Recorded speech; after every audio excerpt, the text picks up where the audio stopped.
Tyler, I need to see you. Get in the window and give me a thumbs up when we're ready. Tell me, are we broadcasting? Are we live? Hold on a second. He's bringing it up right now. Yep. You are live on camera. Okay. All right, I'm going to step out. I'll let you leave so I can demask. Stay safe.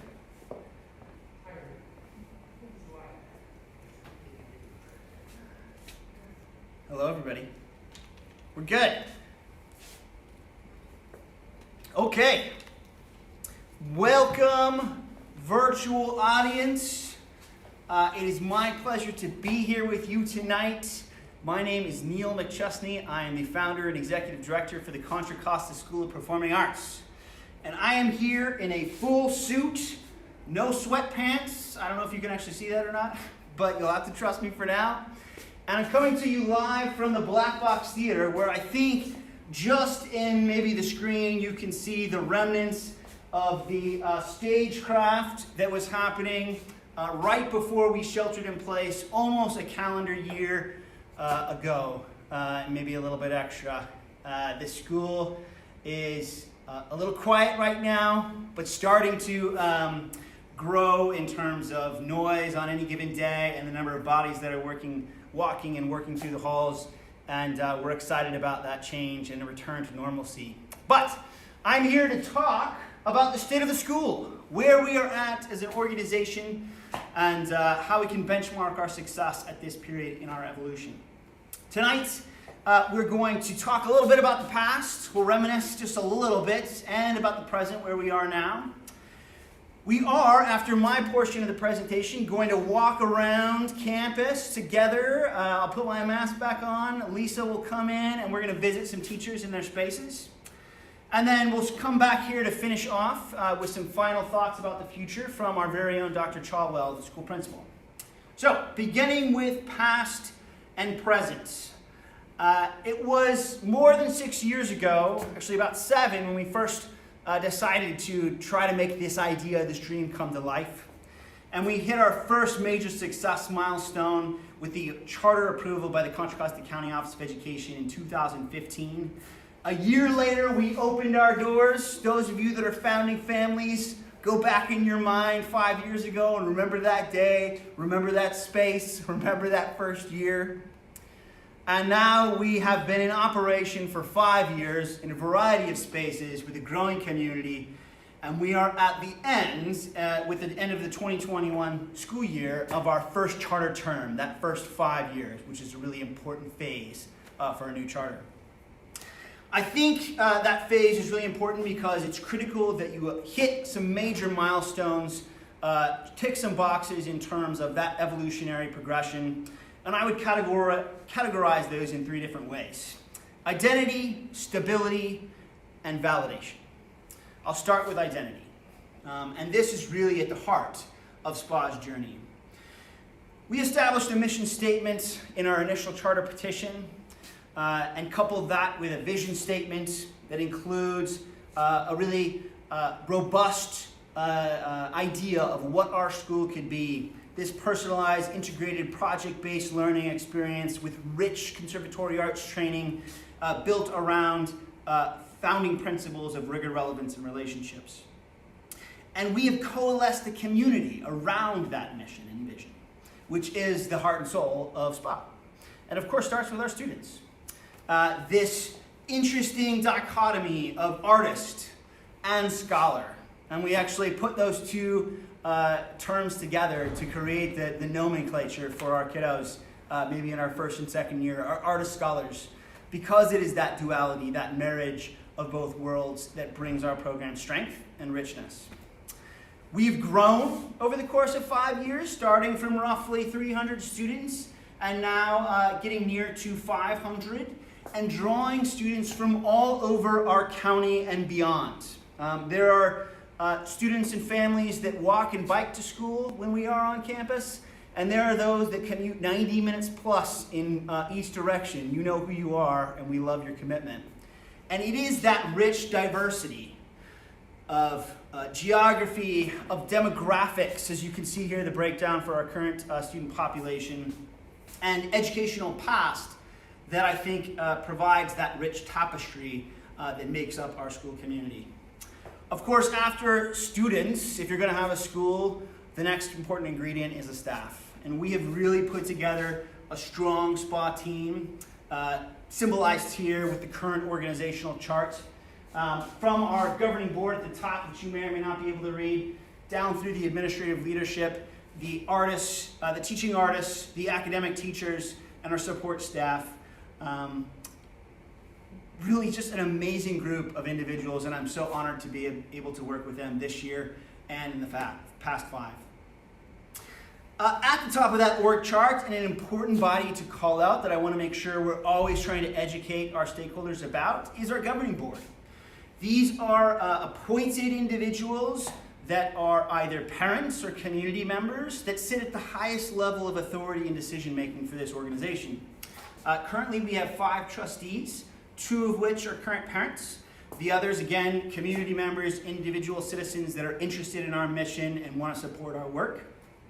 And they establish and maintain various standing committees, you can see listed there, that are really important in shaping policy and supporting administrative application throughout the course of each operational year. And of course, the final trifecta, the final piece of the trifecta is our parents and guardians. We have an amazing parent organization. Thank you, shout out to Ashley Porter and the ensemble board right now.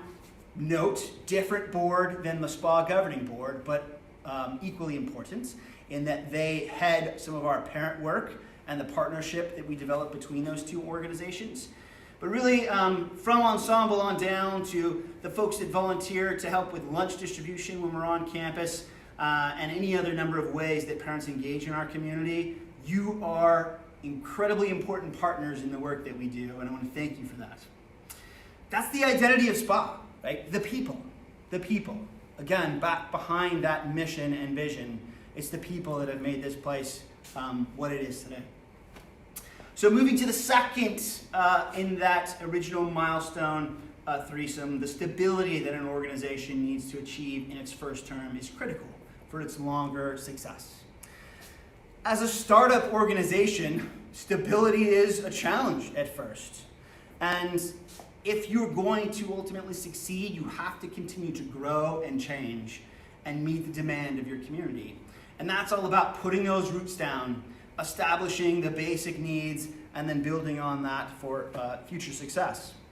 One way to think about that for SPA has been the journey we have been on over 5 years with facilities, which I called out a moment ago for you founding families. Started setting up tables and chairs in the Ultimate Fieldhouse. You can see there's good old Miss Woods right there on day 1 of school, to constructing a portable campus in a parking lot, to finally being able to have a permanent home that's worthy of the program that we're putting forward. That's one symbol, if nothing else, of the journey that we've been on as an organization over 5 years. Also, it's been about clarifying and grounding who we are, what our family values are about. And that's this marriage of a pedagogy, a curriculum, an instructional program grounded in personalized, integrated, project-based learning, and this culturally responsive commitment to diversity, equity, and inclusion, and social justice principles. That synergy that's created between those 2 halves of the coin, or 2 sides of the coin for us, has really been important for the work and in stabilizing who we are and how we implement our program.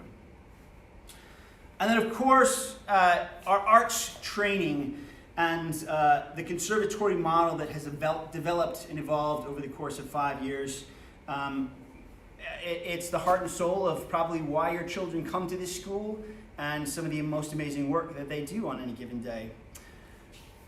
Establishing 5 clear and distinct arts majors, as you can see here: theater, dance, vocal music, instrumental music, and production and design.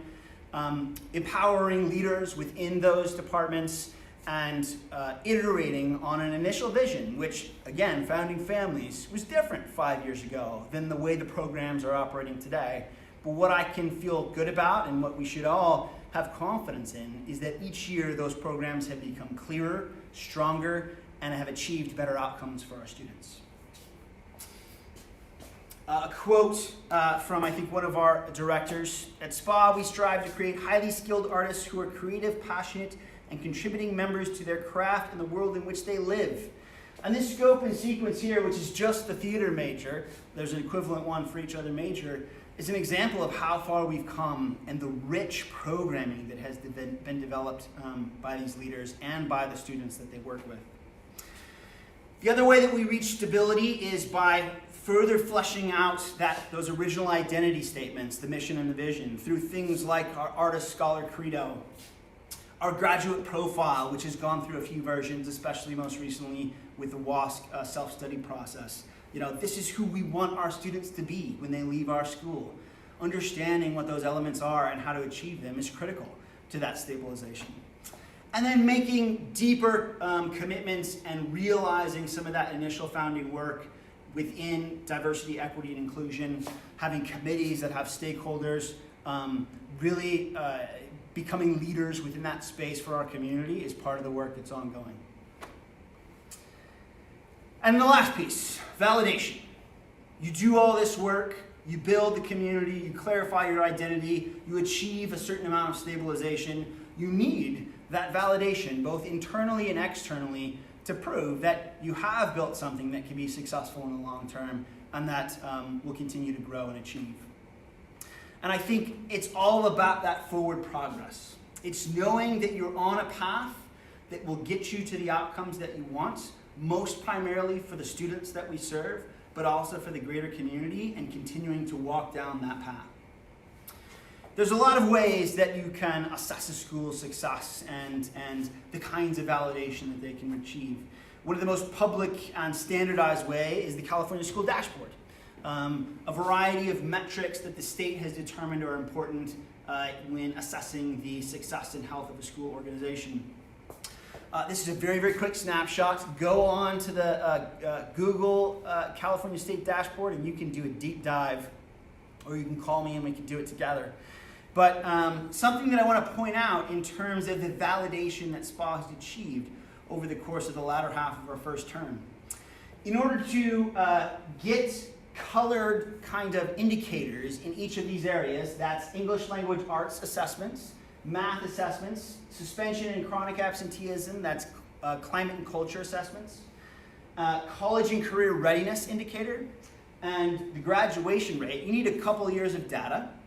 And then you're compared on a national norm scale, state scale, with other schools and what these standards should be.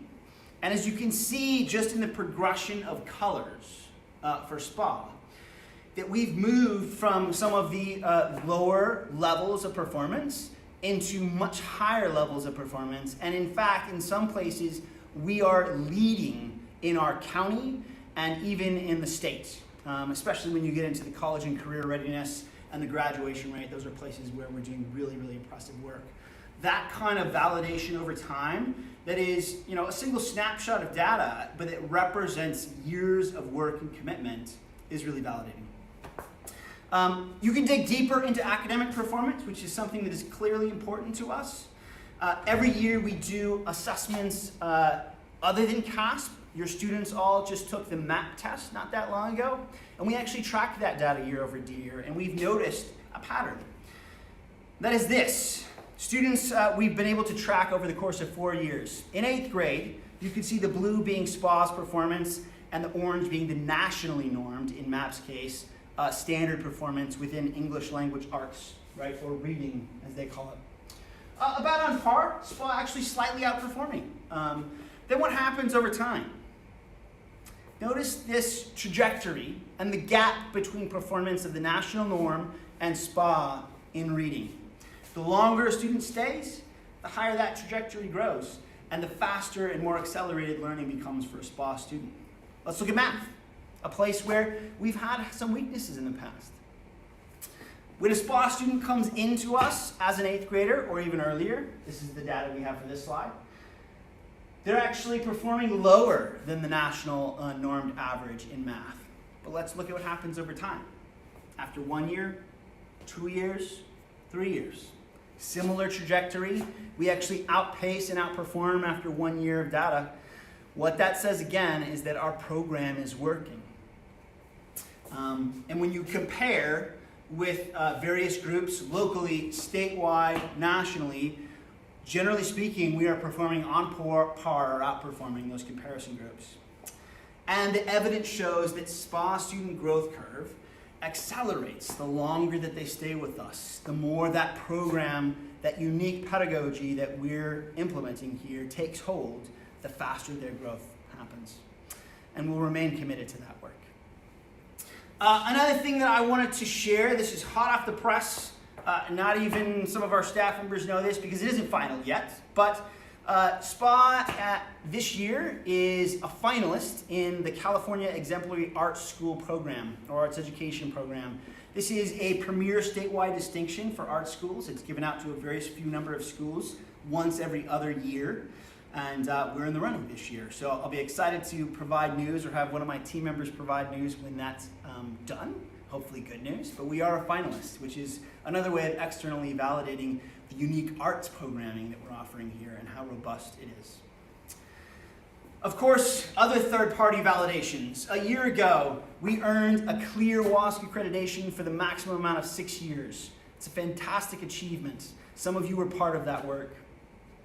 I think looking at SPA's success and programming during a national, international crisis is another place we can look to the creativity, the problem solving, the commitment of this community, and what we can do together when we're faced with challenges. And then perhaps most recently, and one of the biggest successes we can celebrate is the renewal of our charter petition, which happens once every 5 years for a charter school. That was just this fall, giving us another 5 years to continue to grow this wonderful organization. So briefly about the future before we go on our campus tour. How am I doing on time? Killing it, perfect. We're at that interesting transition point, the conclusion of a first term and movement into the second term. The completion and the stabilization of a startup organization into a future-thinking, stable organization. There's big differences between what can be accomplished within those terms and what the life cycle of an organization should be. When you're thinking about the future, there's a few things that we know. We're going to continue to grow. We're looking at adding between 60 and 70 students next year. And over the course of the next 5 years, we'll end up somewhere between 600 and 700 students, which is nearing the capacity for our school design, about 100 kids per grade level, 6 through 12. We know that leadership is going to change, and that is a good thing. That's a healthy thing. As I hope most of you know at this point, this will be my last year with SPA, which is a bittersweet thing to talk about. But I feel great about the leadership team that we have in place at all levels, board, admin, and teaching partners. So it's time for that kind of change. The vision will continue to be refined and focused and take on new life and direction, and that's also healthy. Change at the end of the day, however the plans are ultimately put into place, is a good thing for schools. Of course, there is a healthy balance. Too much change can destabilize, but not enough change, you become a fossil. And that's a big reason why I wanted to be a supporter and a developer of charter schools, is because they were best suited to be able to adapt and evolve quickly to meet the needs of students and families. That action plan, that strategic plan, was really put into place and firmed up with all of our stakeholders participating in the WASC self-study. And you can read about it on our website. I'm not going to read all of these bullets here, but this is an incredibly informed and solid plan for how we will continue to improve and grow over the next 5 years. And these bullets are just the highlights of a roadmap that's really well done. I do want to talk very quickly about budget, because I think that's an important thing to think about for the future and also for our presence. SPA has worked really, really hard to make sure that we stabilized our financial position. As a startup organization, it's incredibly challenging. There are some rocky patches there in our first couple of years, but we've really done a great job over the course of our first term of getting to a place where we can adequately support our programming and our team, and we can count on being stable into the future, even as California's economy ebbs and flows, as it naturally will. A little bit of a tutorial on budget, since it's not something that most people are relatively familiar with.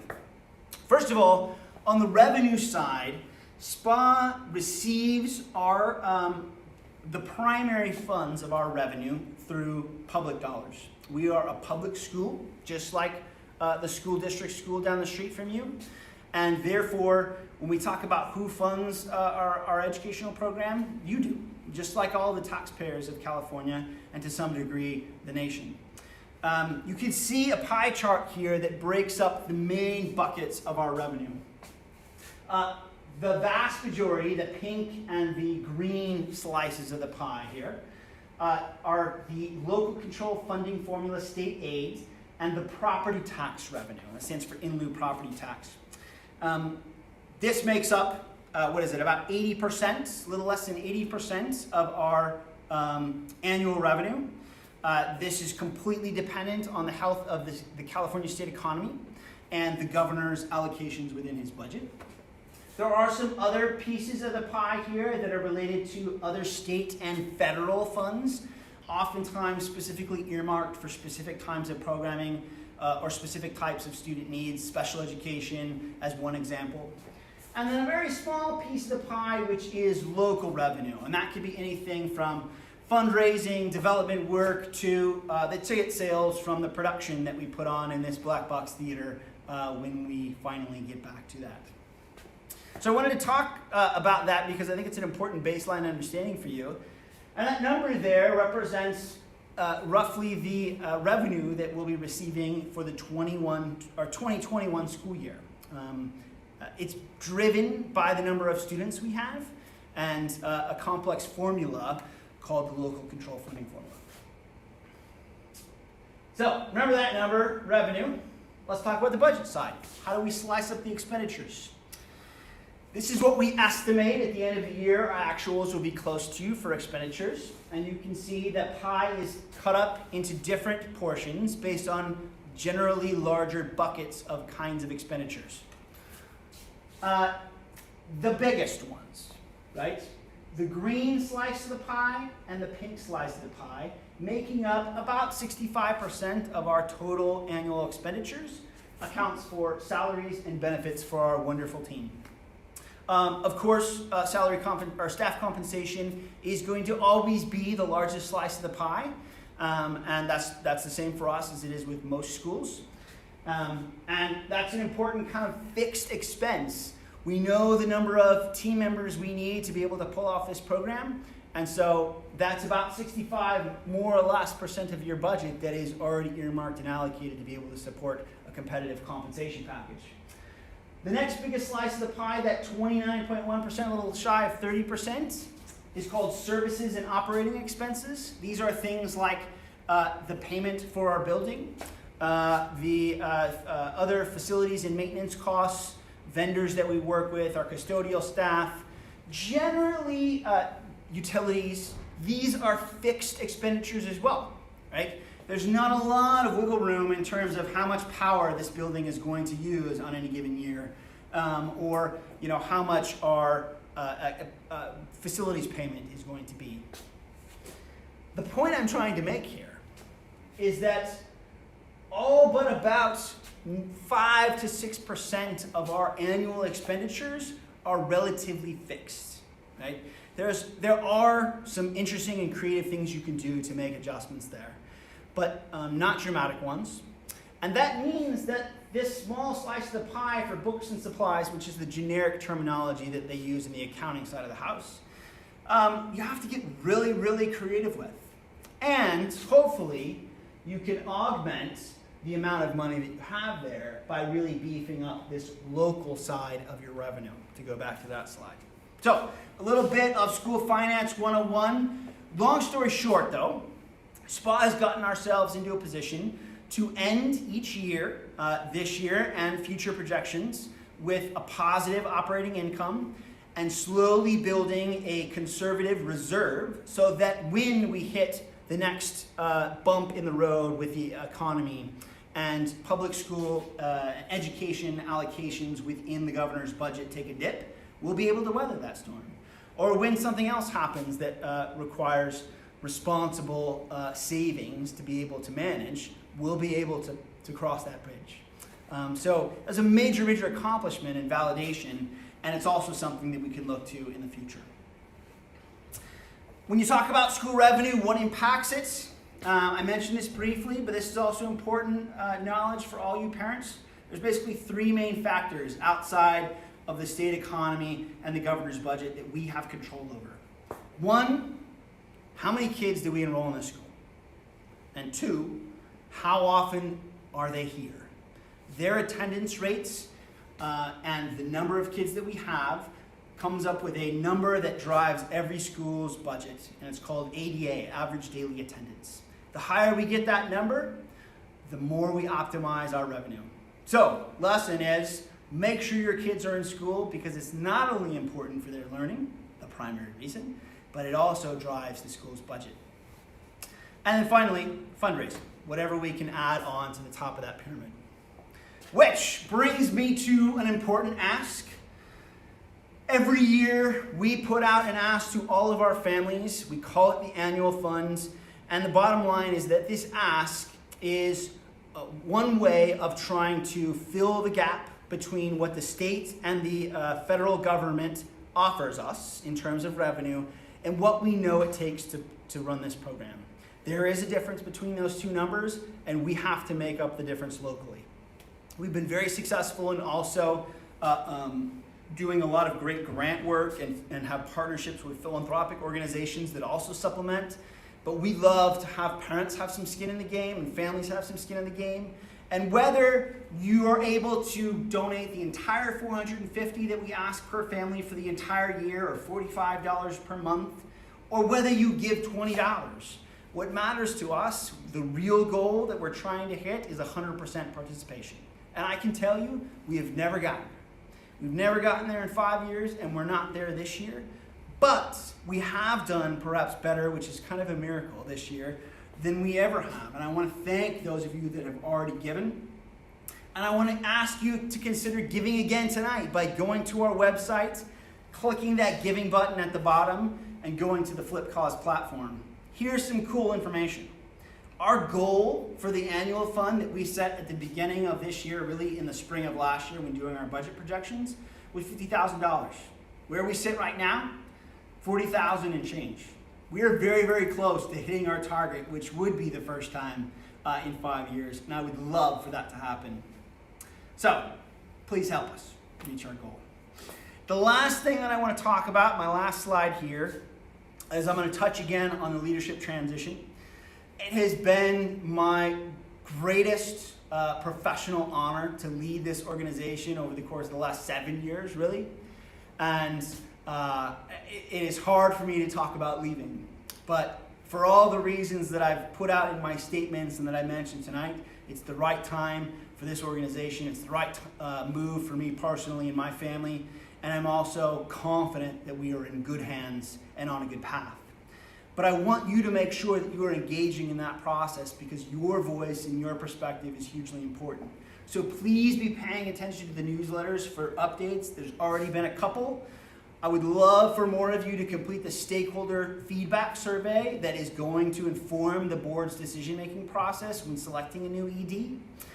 And also, we're having an open Zoom call, as mentioned in the last newsletter, tomorrow night. Instead of Dr. C's typical principal Zoom on Wednesdays, I'm going to be there talking about this process a little more, along with, I think, some of our board members who are working alongside me. So please join us in that process. I want to thank you very much for your support tonight, tomorrow, but also for the last 5+ years. Those of you that have been with us that long, and those of you that are thinking about maybe joining us next year if you're out there. This is an incredible family to be a part of, and I'm grateful for it. Now, I'm going to put my mask back on. Miss Kingsbury is going to come in. I'm going to take a sip of water first, Miss Kingsbury, and we're going to go on a tour.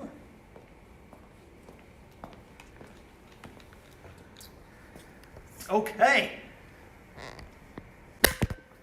Ready? Ready. Everybody say hi to Miss Kingsbury. It feels really good to be back in this space with her, again, dressed in a full suit for the first time in quite a while.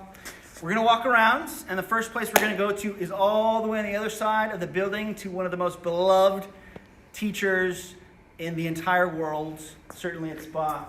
Let's start walking.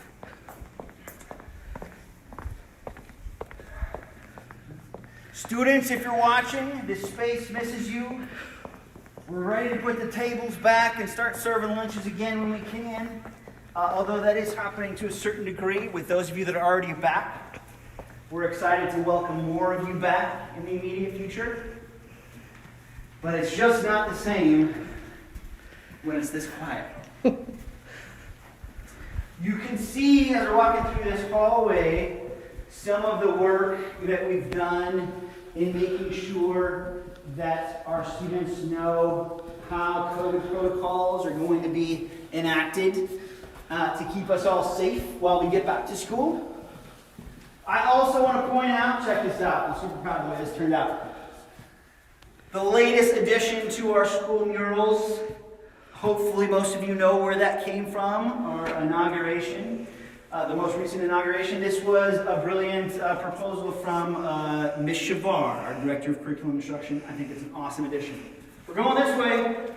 Who knows where we're going? I do. Could it be Miss Pacero Ramos? No. Could it be Miss Woods? Nope. There's only one more option.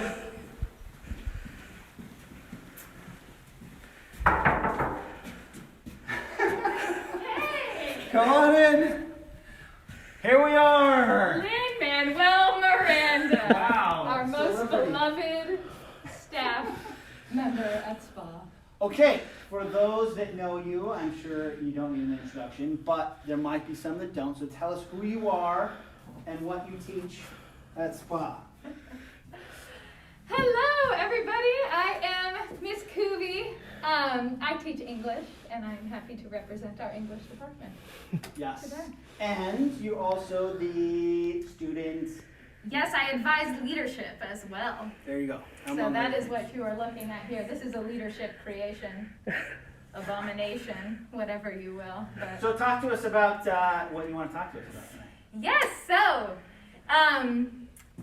English at SPA, we have had a very innovative year. So we as an English department decided that we believe that art is education and education is social justice.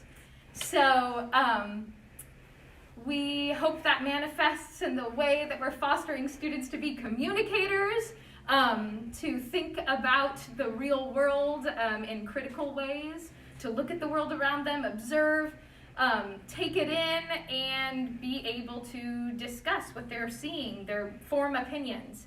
Though that's been a little bit harder this last year, there have been some highlights that I have observed in classes. So, 6th grade, for example, they're sweet, passionate, beautiful souls. Mrs. Evans just coached them in giving speeches for the I Am Malala unit. So they were giving like United Nations speeches, and they brought down that Zoom house the other day when we were sharing them in class. In 9th grade, which is the other class I co-teach with Miss Stack, students started the year with the Poet X and writing their own original poetry and performing it. Beautiful. Check out some of those in our virtual classrooms. In Miss Kumar's 7th and 10th grade classes, they rocked virtual literature circles in House on Mango Street in 7th grade, The Hate You Give in 10th, and Miss Kumar said a highlight for them was The Giver for the 7th graders. They're loving the dystopia.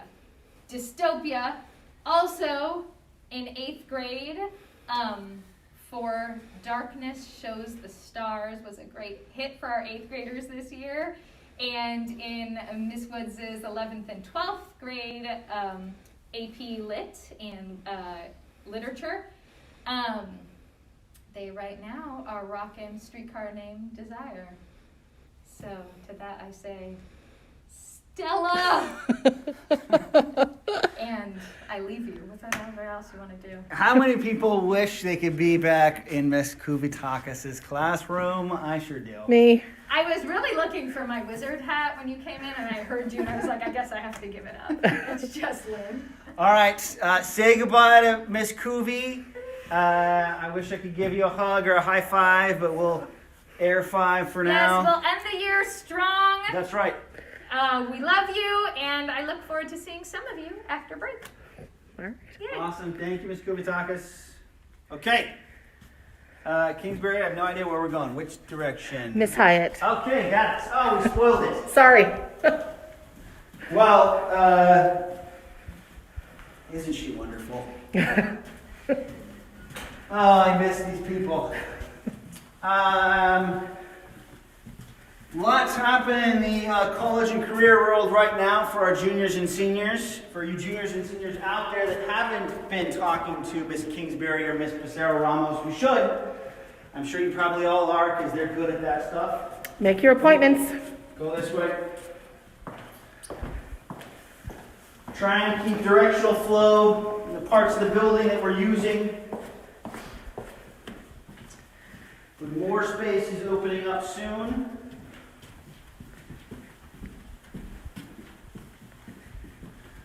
Okay, so we go from Miss Kuvitakis in English to one of our founding family staff members. Miss Kuvitakis we hired in year 2, so unfortunately she doesn't get that title. Although I wish I would have found her in year 1. Miss Hyatt,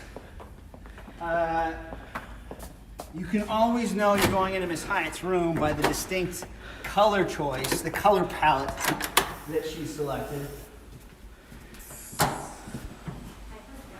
She can hear me. Come on in. There she is. Being comfortable. Hello, Miss Hyatt. How are you? I'm great. How are you? Tell us, I think we already spoiled your name. It wasn't a surprise. But tell us what you teach and then talk to us about what you want to talk to us about. Sure. So I'm Amy Hyatt. This year am teaching 10th grade world history, 11th, 12th grade government, and 12th grade economics. And I think I'm just going to kind of start back with the 6th grade group with Miss Evans, and they are a blast, and they've been having a lot of fun this year creating ancient civilizations, which I'm very excited about because they created maps. And those maps are going to be used by my 10th graders this year. They're going to be taking those ancient civilizations and turning them into modern democracies. So I'm looking forward to that just after spring break. And then currently the 6th graders are working on one of my favorite projects of the year, which is where they're building some fabulous tombs. This is one from last year that I still had sitting here waiting for me. Our 7th graders with Miss Stack have been working hard on presentation skills and doing a lot of research. Miss Stack's always coming up with some really great ideas to get them talking and working with each other to work on how to create slideshows, to also how to communicate effectively, especially on Zoom. In 8th grade with Miss Montgomery, I had to think of what comes next. That's a U.S. history course, so 6th grade we begin with ancient civilizations. 7th grade is the medieval world, so Ms. Stack's currently doing a project on comparing medieval Japan to medieval Europe and how kind of like knights and samurais are kind of the same cool people. In 8th grade in U.S. history, they're looking at like early American society, and Miss Montgomery is always working really hard on writing and researching skills. 9th grade, there's no history. We take a gap year, and then this year in 10th grade, we do modern world history. So we've been taking a look a lot at building skills on how to read primary sources. So how do you build that skill that we're going to need in 11th grade? So taking a look at a lot of primary versus secondary sources, how to pick good analysis and evidence. And then I'm very excited, like I said, for our next project. Currently, Ms. Kumar and I are doing a joint project looking at injustices during war. So they read Night, and we are currently taking a look at World War I and World War II in history, and so the project comes together. And then in government this year, we've been taking a look at federalism, and they created podcasts debating like topics like gun control, who's in charge, and education. Is that a federal government or a state government? And currently we're taking a look at various U.S. court cases and learning all about their rights. So today we are talking about rights of the accused, and right, you have the right to remain silent. And then in economics, which is near and dear to my heart, my favorite project of the year is our entrepreneurship tank, which models after Shark Tank. Students create different kinds of businesses. They do supply and demand and cost of productions to come up with profits, and then we run a Shark Tank. And it's a lot of fun because I invite the alumni back, and they are my sharks. So now they get to be on the reverse side of the table. So it's a lot of fun to see everybody come back around. Wow. And that's history. What do you miss most about not being here in person, Ms. Hyatt? All of my pink things. You mean your house isn't like that? No. No, what I really just miss is the relationships, all of the interactions, getting to really laugh, and that's something to kind of hold on to right now with being back part-time with those seniors. And afternoons is just kind of the random conversations and a lot more laughter than it is currently right now. But it's nice to see those faces and have those conversations. Agreed. Yeah. Okay, well, you heard it. She's ready for it. Yes. I'm smarter from just being in this presentation for 5 minutes. I know you kids are missing it out, but she does an amazing job through the virtual medium as well. But Ms. Hyatt has been meeting with our seniors since what, late February? Yep. Something we've like been back that? for about 4 weeks now, a month. That is awesome. Yes. Okay, Ms. Hyatt, thank you for being here. We're moving on. We're going across the hallway? We're going across the hallway. A founding SPA family member to a new SPA family member, relatively new this year. Everybody say hello to Miss Sefe. Tell us who you are and what you teach and whatever else you're going to share with us. Okay, I'm Miss Sefe. I teach math. I teach 7th grade and Algebra 1. I just wanted to talk a little bit about the math program and kind of the thinking behind our math instruction at SPA. We definitely believe in teaching the why and the thinking behind mathematics and not just, here's the formula, now have you reproduce it. So we really try to engage students in discussion about math. We try to have them talking about math as often as possible. It's been a little hard to accomplish over Zoom, but we've got a lot of really rich discussion happening in the Zoom classroom via the chat, verbally. We have ways for them to type their responses in and participate. So this is an example of a warm-up activity. It's kind of an example of a low floor, high ceiling sort of activity that really any student could engage in. We want to show them that you don't have to know everything about math in order to be able to talk about math. So, for example, a which one doesn't belong activity kind of allows students to participate at whatever level they're at. It also it's a way for students to be able to use math vocabulary and introduce concepts to each other and kind of engage in a math debate about different concepts. So this is an example about graphing. So some students might share, for example, that they think the graph D doesn't belong because it goes down. Another student might share that they know that that graph has a negative slope, right? So it helps students to be able to get to that math language in a kind of accessible way for everybody. So that's one example of some of the stuff that we're doing this year. Awesome. Well, so it's your first year with SPA, and you've never actually had a classroom full of students in person. That's fine. At SPA, yes, I'm sorry. Ms. Seppi is an experienced math teacher. But how would you say it's been going virtually? Better than I expected. I will say that I do miss being in the classroom. I miss having the students around. I miss being able to see what they're doing, and having hands-on activities in math. That's something that I do feel sometimes gets lost in translation on Zoom. But we've had ways for them to participate. We use Desmos where they're able to do a lot of, drag and drop activities, sketching and drawing activities. There's a lot of online replacements for some of the stuff you would do in the classroom. And I have to say a lot of the students have been really awesome about participating verbally and being brave about using their voices in the Zoom classroom. So I have to say I'm pretty grateful to the students for stepping up in this time, and it's gone a lot better than I expected it to. So. You probably know this, Miss Epi, but little note for all you parents out there and students. We've actually had, based on our MAP scores, which I talked about in my presentation earlier, some of the most significant growth in math performance and achievement this year than any year in SPA's history, which is amazing on two counts, right? Amazing because you genius math teachers accomplished that in partnership with your students virtually. And I think it also is amazing because we have just a dynamite math team right now. And I'm so excited to see what they can do even more once we're back in this space, which I know you're looking forward to, as everybody is. Thank you, Miss Epi. Thank you. Thanks for being here. Bye. I was going to pick B. I guess I was wrong. But maybe this is one of those things where there's no wrong answer, right? There's no wrong answer. Right. Okay, good. That's why you're such a good teacher. Bye. Bye. Okay. We're going the right way, right? Yes. Two more on our tour tonight. One academic and one art. We're going to go in this direction. Another new member or freshman class of the SPA staff.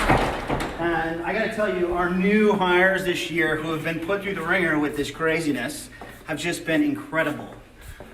Come on in. Hi.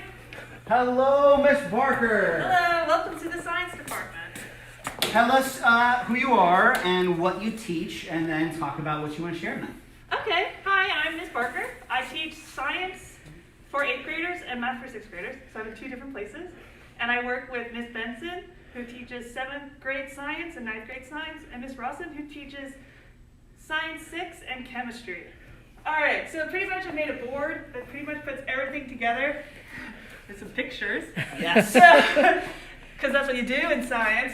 So in 6th grade, they started with learning about how objects moved and then how our body moves to move these objects. And they made a brochure where they choose an activity of where a human moves an object. For example, soccer ball or baseball, I believe. And then currently right now they learned about extreme climates. And right now I think they're designing solution or gear to help make extreme climates more comfortable. And then they have to pitch those ideas to their class and try to sell it.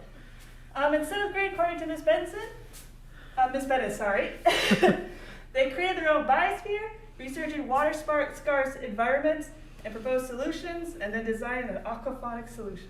Hopefully I spelled it correctly. In my class, we learned about DNA, genetics, genetic technology, and genetic modification. For example, cloning, CRISPR, GM, like genetically modified foods, and animals, and maybe also bringing back endangered species. Then, which we discussed in an online forum, because Socratic seminars are hard to do by Zoom. And then right now, they just finished learning about natural selection and evolution, and they created new planets based on how Earth created itself, how life was created, and using those natural selection evolutionary theories to create their own planet. And then in 9th grade, they learned what a scientist is, how to think like a scientist, and what scientists do. And then they create a relatable story that explains changes to our atmosphere. And then right now, just like kind of similar to 8th grade, they're also learning how to save endangered species with genetics as well. Excellent. And then in chemistry, the last on our list is pretty much a huge source is that they learn the nature of particles. Then they learn about the periodic table of elements and how important these elements to our daily lives. And they also created, they researched a particular element, I believe, and they made it into either a supervillain or hero based on those values. And then right now they're talking about foods, what energy content in the food is like, and what connection it has with macromolecules, and I think based on bond enthalpy. Hopefully That is fantastic. I love the right. diagrams. And I think you deserve additional kudos for having to teach science and math in virtual meetings over this year. Miss Barker has been a superstar. Here's the big question that people want to know, Miss Barker. Yes? When we come back to campus and we're back fully, or when at least students come back for the hybrid programming, are you going to wear the lab coat and goggles every day during class? Because that's got to be a hot topic at home right now. Well, right now I only do it during experiments. So Okay, right now fair we enough. are doing Earth's place in the universe, so I only do it when we're doing models such as learning about how spotlight works. But one of the perks of coming back, I assume, will be we can do even more experiments, right? So we can have labs in person. I think that's what we're looking for, especially I think Ms. Rawson is very excited about coming Of back course. and doing more labs in class because you have to deal with fire and Right, it's a little It's hard to not tell a- people to go do that at home by themselves, so I agree. That is awesome. Thank you. Anything else you want to share with us? Oh, actually I What do. is this? So pretty much we were talking about natural selection, so I made my own private tundra. So tundras are snowy, treeless environments that are very cold. I got And it. pretty much what happens is the best, so pretty much looking at this, which animal do you think will survive? Oh. So here I have my predators. I know lions and dogs don't usually live in the tundra, but just for instance. That's fair. And then this guy doesn't, he lives in Australia, but hey, I only have so many beanie babies. Which one survives? So if these were predators, which one do you think they would find first? Ooh, Oh. maybe the moose. The moose, why? Because the other two are the same color as the landscape, so they blend in. Yeah, so they have better camouflage for these animals. So yeah, so this guy's probably going to be... Nailed it! And these guys are going to survive and probably make babies. So behind you there are some babies. So if you can grab me a unicorn or a bird or a lamb. You got it? There we go. So the lamb and the bird, I don't know, mated. You got that guy. Okay. So who do you think would be a better predator, the lion or the dog? I'm going to go dog for same reason.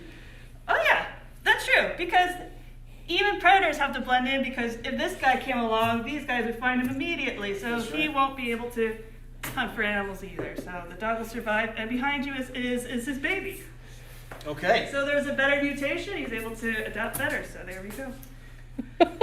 Natural selection. I'm learning again. This is incredible. And then behind you are some matches. Oh, you're going to light something on fire? I don't know if I can because I'm terrible with matches. But according to Ms. Bennis, she had an experiment to talk about physical change and chemical changes. Okay. And so what I was thinking, one of you maybe could light a match because I suck at it. Oh, sorry, I mean I stink. But is this a physical change or a chemical change? Ooh. I Ooh. would say Physical. Yeah, because there's no change in the chemical bonds. Okay. However, if I lit this match, oh gosh. Good luck. Got lots of pressure. Oh, do I should? Okay. Yeah, do Go it. for it. Okay. Ah. The first time. All right. Is this a chemical or physical change? I would say chemical. Yes. I like it. I'm going to explain more about I it. am killing it in science, people. My high school diploma paid off. Hey. All right, So Ms. you guys are Barker. excellent science students. I love the experimentation. Thank you so much. I love your energy, as I know your students do. We appreciate you being here tonight. I appreciate it. And I'm voting for lab coats and goggles every day. These goggles kind of like heat up my eyes. Bye, Miss Barker. Bye. See you later. All right. Last but not least, people, for those of you that know this school, you know where we're headed. Let's see what's going on in dance. Hello. Come on in. Hello. Miss Orloff, can you tell us who you are and what you teach, and then what we're going to talk about tonight? Yes, so I'm Catherine Orloff. I direct the dance program here. I've been here since day one. Woohoo. And I'm so happy to be back in our space, in our studio. It's been very lonely this year. Including myself, there's 3 other faculty members in the dance department, so I predominantly teach all of the ballet. And then I have faculty that teach modern and contemporary and composition, and usually set works on the dancers throughout the year. This year, obviously, has been so tough. We've been dancing on Zoom, but I'm so proud of the dancers. They've shown up and they look good and they look strong and they keep training. And we were actually able to make 2 short dance films this year, one of which is going to premiere next month at a statewide online festival. And that was really exciting. I think for most of the dancers, it was their first time doing dance for film, and it was their first time seeing each other after a year. So that was great. So tonight we have Ginger Padberg, and she is going to be showing us some material choreographed by Gregory Dawson. We, including myself and the faculty, we were able to bring in some guests this year, even over Zoom. And Gregory Dawson is a former member of Alonzo King Lyons Ballet in San Francisco.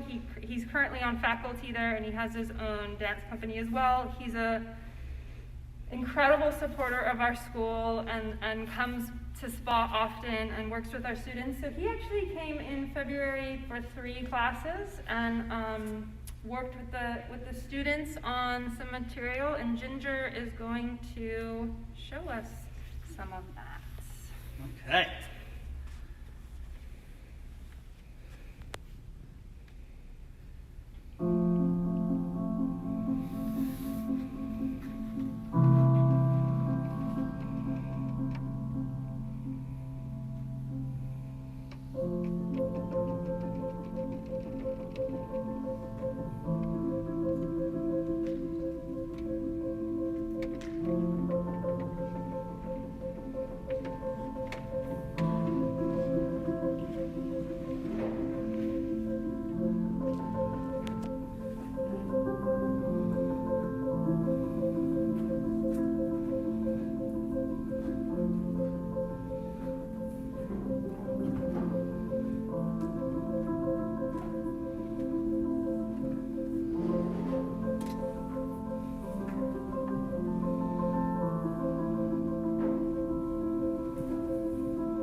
That was beautiful. I'm going to bring Padberg over here. We got to talk to her. Is that okay?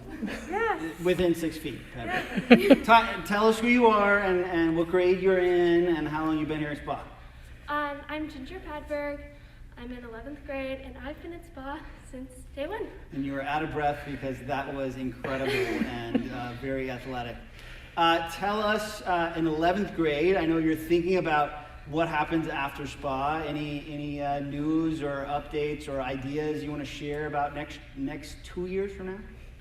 Well, I want to go to college. I want to dance at college, so either with a spirit team or a dance program. And any eyes on specific programs right now? UCLA. Yeah. ASU. Excellent. Long Beach. Yes. All very nice. UC Irvine. Okay, cool. Thank you for sharing that. Thank you. We should also add that Ginger is a part of the leadership program at That's SPA. right. And currently her committee is running the SPA Awards program. Yes, Spog's question. Right, Arts Clash. Okay, Ms. Orloff, any final notes before we move on? No, I'm excited to get back in the studio. Hopefully after spring break, do some small groups in here, and looking forward to next year and performing again. And yeah, I miss bodies in space. This was so wonderful. So thanks for coming. Thank you. Excellent. And you'll Thank share you. details about this video when it comes out, I so will. all SPA can marvel Yeah. at the work. It's live streamed, and like I said, it's schools and studios all around the state, and we'll be a part of that performance. Excellent. Awesome. Yeah. Thank you, All Ms. right. Orloff. Thank you, Bye, Ginger. Ginger. You are amazing. Hey, Ginger. Okay, right here, how convenient. We're going to pass the baton right now to our very own leader, Dr. Chawell. I'm going to have him say goodnight. Thanks, everybody. Good night, everyone. Thank you very much, Neil. That was an amazing performance by our wonderful dance student, Ginger, and we are so looking forward to having students back on campus to doing more of this amazing work in the arts, as well as in their core subjects. It was so wonderful watching as Ms. Seppi and Ms. Barker and Ms. Kuvitakis and Ms. Hyatt just remind students what it means like to be here in this space and just being a part of that learning process. I'm Dr. C. Unfortunately, many of you are more familiar with my avatar than my actual face, but I have been so honored to be the principal of the Contra Costa School of Performing Arts over the last year, even through this challenging time. I'm filled with such pride at how our students, our staff, our families, even aunts, uncles, grandma, grandpas, and siblings have all been a part of the success of SPA, definitely during this pandemic, but for the last 5 years. We are so grateful for all that you have contributed to our success. Tonight, I'd like to have us focus on a couple of things. First, I hope you're sitting. This should not be a newsflash, but we are so excited to welcome students back to campus in the week of April 12th. For those of you who may not know this, we've had students on campus since October. We have been happy to have our 6th graders back, our 12th graders back, our 7th graders back, and then starting in the week of April 12th, all students will have an opportunity to be back on campus and participating in a wide variety of activities, including learning, socio-emotional supports, as well as community building to help fill that gap of interacting with peers that so many of our students have missed so dearly. There are 3 things I want everyone to be aware of when we think about being back on campus. Because I know that as much as I'm excited, as much as the students are excited, there are some folks who still have some concerns. 3 ways to keep our learning environment safe. That's health screening every single day that you participate on campus. And our health screening is very simple. It's a temperature check and a couple of questions to ensure that you don't have COVID-19 or have recently interacted with someone who has COVID-19. 2, masking for the entire time you're on campus, as well as social distancing. And then 3, finally, and this is probably the most important, staying under the supervision of an adult and listening to all adult directions. If our students who are participating in campus-based activities follow those 3 simple rules, we will keep each individual student as well as our whole SPA family safe. The next thing I want to talk to you about is next year. Yes, can you imagine we're already planning and preparing for the 2021-2022 school year? And we have to, because we know that instead of being post-pandemic, which of course we're still fingers crossed that that could possibly be the case, but more than likely we're going to be what's called late pandemic. And being in late pandemic, it means that we have to be even more thoughtful and even more deliberate about ensuring that we as a school and as a place of learning are ready to be all our students need across their diverse learning needs. That means we are thinking about, well, what does it look like to be back in predominantly campus-based school after being in predominantly distance learning for the last year? That means we're thinking about, well, what are our classrooms going to look like? What are the activities that are meant to make sure that students are really plugged in and feeling comfortable being back in this space and interacting with others? It means breaks. It means brain breaks. It means dance breaks. It means snack breaks. You name it. And if I've missed something, please let me know what you think you're going to need as part of your school day next year. One of the things that I want to reassure all parents and guardians, and even our students, because I know some of our students are worried about this, is that this was not a normal school year. We know that all of the things that you would have normally done or would have liked to have done have just happened in possibly a smaller way or a more limited way this year. And as such, we know that next year, our students are going to need a lot of extra support.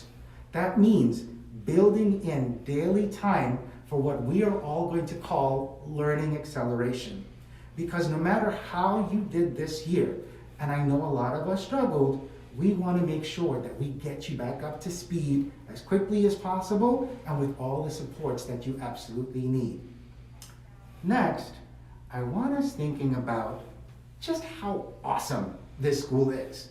I've only been here a year and I'm totally in love with this place. I'm in love with my colleague staff members, I'm in love with my students, and my students who've interacted with me know this. Dr. C is your guy. Whatever you need, you let me know and we will work together to make it happen. That greatness, that sense of community and that sense of family was something I met when I came here, and I felt it embrace me. So that my work and the work that I intend to lead as a SPA family is to build on that greatness, is to build on that success that has had you, as I mentioned, family, siblings, anybody who's poured into you as part of that success.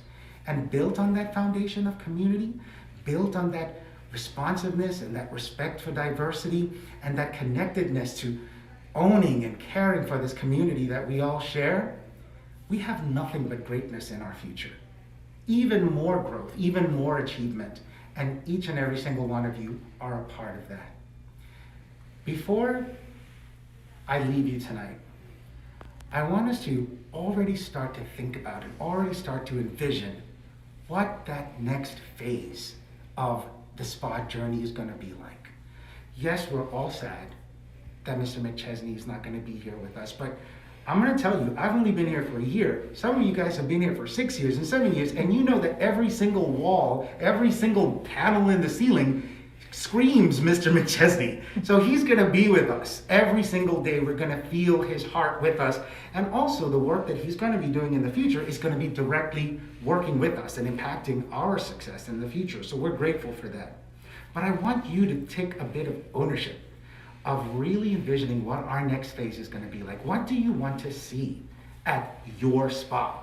What do you want to be a part of at your SPA? I know that some of us are already thinking, you know what? I wish I had more classes in trigonometry or something like that. I know, can you imagine? Some kids like trigonometry. And in the next phase of SPA, we want to provide more opportunities to accelerate learning in math and English as a foundation for the success of our school and the success of our students into their adult lives. We want to focus more on this CTE journey that we started this year, and that many of you are going to graduate with CTE certifications on your diplomas. We want that to grow. We want more students to participate and enjoy the benefits of a strong CTE education as we support them through college readiness, career readiness, and to productive citizenship in our community. Most importantly, we want to create an environment where families, parents, and the broader stakeholder really feel a part of what's happening here at SPA. So that means more opportunities for engagement, that means more community performances, and that means SPA artist scholars out in the world making beautiful art and contributing to the well-being, health, and justice in our community. Those are some of the things I envision, but my vision is not the entirety of the vision. The SPA vision encompasses all of us. Before I leave you tonight, I want to make sure that before you log off tonight, you visit all of the Bitmoji classrooms that our teachers have built. I mean, they are amazing. And click on stuff because they've linked things and there's like surprises and just magic. More of the magic that you're already used to from our amazing teaching staff. I want to thank everyone for coming out tonight and thank our amazing camera lady. I know this is Miss Kingsbury. She's been here the whole time. Amazing. And don't think of this time that we've had together, particularly during the pandemic, as a time where we missed out on things. This has been the time where we've drawn even closer together. And this is the time that we're going to use all of that energy, that sense of connectedness, that awareness that we've been through something really, really difficult and also amazing together. And we're going to use all of that energy to make the next 5 years of SPA and beyond even better.